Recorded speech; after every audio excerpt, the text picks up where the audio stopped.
നമസ്കാരം. Raf talk ക്രിക്കറ്റിലേക്ക് അവർക്കും സ്വാഗതം. ഇന്ത്യ ഗ്രൂപ്പ് സ്റ്റേജിൽ അവസാന മത്സരത്തിൽ ഇന്നലെ നെതർലൻഡ്സിനെതിരെ വിജയിക്കുമ്പോൾ ആ കളിയിൽ സുപ്രധാനമായ പങ്ക് വഹിച്ചത്, ഇന്ത്യയുടെ വിജയത്തിന് ചുക്കാൻ പിടിച്ചത് ശിവൻ ദ്യൂബയാണ്. അത് പറയാതിരിക്കാൻ പറ്റില്ല. പലരും പല താരങ്ങളെയും വാഴ്ത്തുമ്പോഴും ദ്യൂബയെ മാറ്റി നിർത്തുന്നു, അണ്ടർ റേറ്റിംഗ് ആണ് എന്നുള്ള വിശേഷണങ്ങളൊക്കെ ഇപ്പോൾ നൽകുന്നുണ്ട്. ഏതായാലും ഈ കളിയിൽ അദ്ദേഹം മികച്ച പ്രകടനം നടത്തി. പലപ്പോഴും ഇങ്ങനെ അദ്ദേഹം വന്നിട്ട് ആഞ്ഞടിച്ച് ഇന്ത്യയുടെ സ്കോറിനെ മികച്ച രൂപത്തിലേക്ക് കൊണ്ടുപോകുന്നത് നമ്മൾ കാണുന്നുണ്ട്. ഏതായാലും ഇന്നലത്തെ കളിയിൽ ഇന്ത്യ 190 എത്തിയിട്ടുണ്ടെങ്കിൽ അതിൻ്റെ കാരണക്കാരൻ ശിവൻ ദ്യൂബ മാത്രമാണ്. 66 റൺസാണ് 31 പന്തിൽ നിന്ന് അദ്ദേഹം നേടിയത്. 4 ഫോറും 6 സിക്സറും ആ ബാറ്റിൽ നിന്ന് പറഞ്ഞു. അദ്ദേഹം 212.9 സ്ട്രൈക്ക് റേറ്റിലാണ് ബാറ്റ് വീശിയത്. സോ അത് വളരെ ഇമ്പോർട്ടൻ്റ് ആയിരുന്നു. മാത്രമല്ല അദ്ദേഹം ബോൾ കൊണ്ടും മികച്ച പ്രകടനം നടത്തി. 2 വിക്കറ്റുകൾ പിഴുതെടുത്തു. അദ്ദേഹം 3 ഓവറിൽ 35 റൺസിന് 2 വിക്കറ്റ് എടുത്തു. താരവും വലിയ സന്തോഷത്തിലാണ്. ഇന്നലെ പ്ലെയർ ഓഫ് ദി മാച്ച് പുരസ്കാരവും അദ്ദേഹത്തിനായിരുന്നു.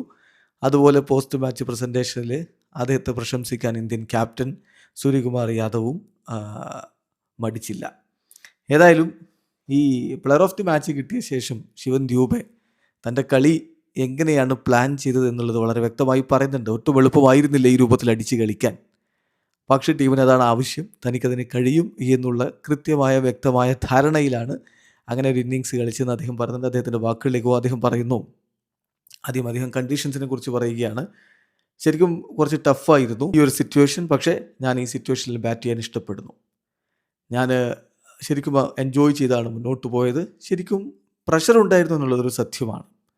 ബോൾ സ്കിഡ് ചെയ്യുന്നുണ്ടായിരുന്നു, ലോ ആയിട്ട് വരുന്നുണ്ടായിരുന്നു. ബോൾ ചില പന്തുകൾ സ്പിൻ ചെയ്യുന്നുണ്ടായിരുന്നു. എന്നെ സംബന്ധിച്ചിടത്തോളം എനിക്കറിയാം എനിക്ക് ഹിറ്റ് ചെയ്യാൻ പറ്റുമെന്ന്. പക്ഷേ സിറ്റുവേഷൻ ഡിമാൻഡ് ചെയ്ത് സംതിങ് ഡിഫറൻ്റ് ആണ്. അപ്പോൾ ഞാൻ ബൗണ്ടറി ഹിറ്റ് ചെയ്യാൻ വേണ്ടി ശ്രമിച്ചുകൊണ്ടിരുന്നു.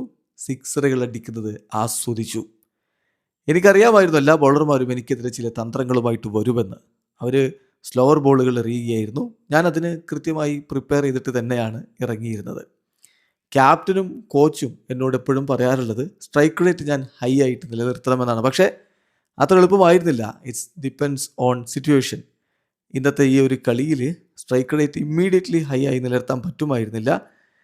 There was something. ദെൻ എനിക്ക് മനസ്സിലായി ഈ ഘട്ടത്തിൽ ഞാൻ കാര്യങ്ങൾ ഏറ്റെടുക്കണമെന്ന്. പിന്നെ ബൗളിങ്ങിൻ്റെ കാര്യത്തിലാണെങ്കിൽ ഞാനിപ്പോൾ ഹാർഡ് വർക്ക് ചെയ്യുന്നുണ്ട്. അതിൻ്റെ റിസൾട്ട് വന്നുകൊണ്ടിരിക്കുകയാണ്. ചിലപ്പോൾ നമുക്ക് അടി കിട്ടും, പക്ഷേ നമുക്ക് വിക്കറ്റുകളും കിട്ടുന്നുണ്ട് എന്നുകൂടി അദ്ദേഹം പറയുന്നു. ഏതായാലും വളരെ മികച്ച രൂപത്തിലൊരു പെർഫോമൻസാണ് അദ്ദേഹം നടത്തിയിരിക്കുന്നത്. ശിവൻ ദ്യൂബയുടെ ഈ ഒരു പെർഫോമൻസ് സൂപ്പർ എയ്റ്റിലടക്കം ഇന്ത്യൻ ടീമിന് കരുത്ത് പകരുമെന്ന പ്രതീക്ഷയോടുകൂടി ആരാധകർ കാത്തിരിക്കുന്നു. ഇവിടെ അവസാനിക്കുന്നു. ക്രിക്കറ്റ് ലോകത്തെ കൂടുതൽ വിശേഷങ്ങളുമായി റാഫ് ടോക്സിൽ എത്താം.